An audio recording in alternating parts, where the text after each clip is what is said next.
মূলত আমাদের যে আন্দোলনটা দাবিটা ছিল যে আমাদের কোম্পানির আমরা যে ছুটিটা পাচ্ছি এই মাসে ছুটি পাইলে আমরা ফুল বেতনটা পাই।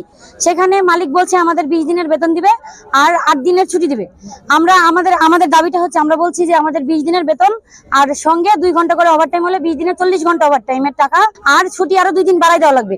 ওই ছুটির দরুন আমরা ঈদের পরে এসে 2 দিনের যে ডিউটিটা করে দিব সেটা বলছি। ওনারা এতে রাজি না। তারপরে ওনারা রাজি না, ওনারা বলছে এটা পারবে না, ওনাদের পক্ষে সম্ভব না। তারপরে বলছে যে ছুটি 1 দিন বাড়াই দেওয়া যাবে 9 দিন, কিন্তু বেতনটা শুধু 20 দিনের বেতন দিবে, ওভার টাইমের টাকাটা দিতে পারবে না। ওরা নাকচ করে দিছে যে ওভার টাইমের টাকা দিতে পারবো না।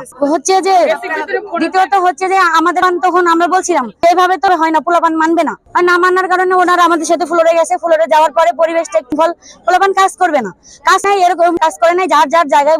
তারপরে ওনারা ঘোরাঘুরির পরে ফুলের থেকে পোলাপান নিচে নেমে আসছে, শান্ত মতো সবাই বসেছিল।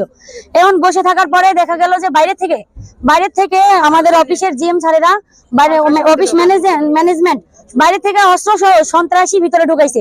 আমরা শ্রমিকরা সকালবেলা আইডি কার্ড না শো করে ভিতরে ঢুকতে পারি না, কিন্তু বাইরে থেকে সন্ত্রাসীরা কিভাবে ভিতরে ঢুকলো, 7 জন কিভাবে এলাও হইলো? চক্রান্ত করে লুটপাট, ওনারা নিজেরা লুটপাট করে আমাদের উপর দায় দেওয়ার জন্য বাইরে থেকে লোক নিয়ে আসছে আমাদেরকে মারার জন্য। নিজেরা ক্ষতি করে দোষ দিত যে অল শ্রমিকরা এরা করছে। এমনকি আমাদের ভাই 6 জন ভাই তারা রাত 3:30 বাজে, বিকেল বেলা 3:30 4টার দিকে সেনাবাহিনী পুলিশ ওরা আমাদেরকে ভিতরে ঢুকে বুঝাইলো যে আপনারা আজকে যান, যার যার বাসায় চলে যান, কালকে আমরা সকালে এমডি স্যারকে নিয়ে একটা সমন্বয়ে বসবো, কোনো না কোনো সমাধান হবে। কিন্তু তারা কোনো সমাধান তো দিতে পারে না। এমনকি আমাদের শ্রমিক 6 ভাইকে কালকে রাত 3:30 বাজে ধরে নিয়ে গেছে, গ্রেফতার করছে। কিসের ভিত্তিতে ওদেরকে নিয়ে গেল?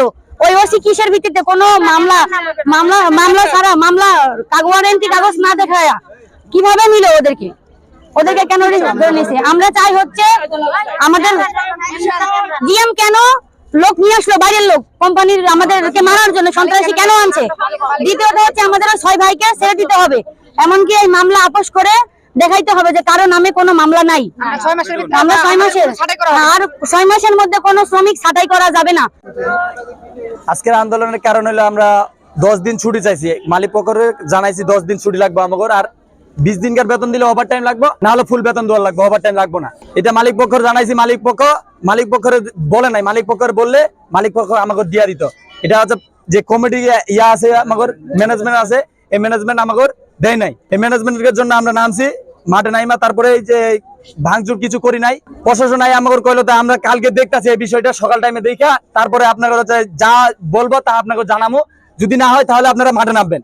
সেই কারণে আজকে আইসে প্রশাসন যেগুলো কইছিলাম সেগুলো প্রশাসন আজকে আয়া নাই, আজকে অন্যটা আইসে। আজকে সেম প্রশাসন কালকে যেটা কইছিল সেম আজকে ওই প্রশাসন ওই কথাই কইতাছে আপনারা রাস্তা ছাইরা দেন, আমরা দেখতাছি বিষয়টা। এখনকার প্রশাসন আমাদের কাছ থেকে 11টা পর্যন্ত সময় লইছে। 11টা পর্যন্ত সময় যদি না হয় তাহলে আমরা ফের আবার নামতে বাধ্য হবো। আর আমাদের জন্য মামলা করছে, আমাদের 650 জনের নামে মামলা করছে কোম্পানি থেকে। 6 জন বাইরে নিয়ে গেছে উঠাই, বাসা থেকে রাত 3টার দিক 6 জন বাইরে নিয়ে গেছে উঠাইয়া। এর ভিতরে 4 জন আছে, 2 জন নিখোঁজ। কাজ বন্ধ করা কালীন অবস্থায় আমাদের বাইরে থেকে সন্ত্রাস নিয়ে আসছে আমাদের মারার লেগে। আমরা কি অন্যায় করছি? আমাদের বাইরে থেকে সন্ত্রাস নিয়ে আসলো ফ্যাক্টরির ভেতরে কোনো একটা আইডি কার্ড ছাড়া একটা লোক ঢুকতে পারে না। সেখানে এই 7 জন লোক কেন নিয়ে আসলো মেশিন সহ আমাদের মারার লেগে? আমরা কি অন্যায় করছি? আমরা তো কাজের জায়গায় আইছি, আমাদের পানা দানা পাওয়ার লাগে আমরা কোম্পানির কাছে দাবি করছি। মালিকের কথা বলবো, সে জায়গা মালিকে কেন বাইরে থেকে সন্ত্রাস ভাড়া করে নিয়ে আসলো আমাদের মারার লাগে? অবশ্যই আমাদের পেটে লাথি দিবে, এটা আমরা জানি। কারণ আমরা যেহেতু রাস্তায় নামছি, ওদের স্বার্থে আঘাত লাগছে, এটা এই ক্ষেত্রে করতে পারে। তাই আপনাদের কাছে আমাদের অনুরোধ, আমরা যাতে কোথাও যায় যাতে আমরা এরকম যাতে মানে নাজাহাল হইতে হয় আমরা, কারণ গরিব মানুষ। আজকে এই জায়গায় না ওই জায়গায় বা যে কোনো জায়গায় আমাদের কর্ম করে খাইতে হবে।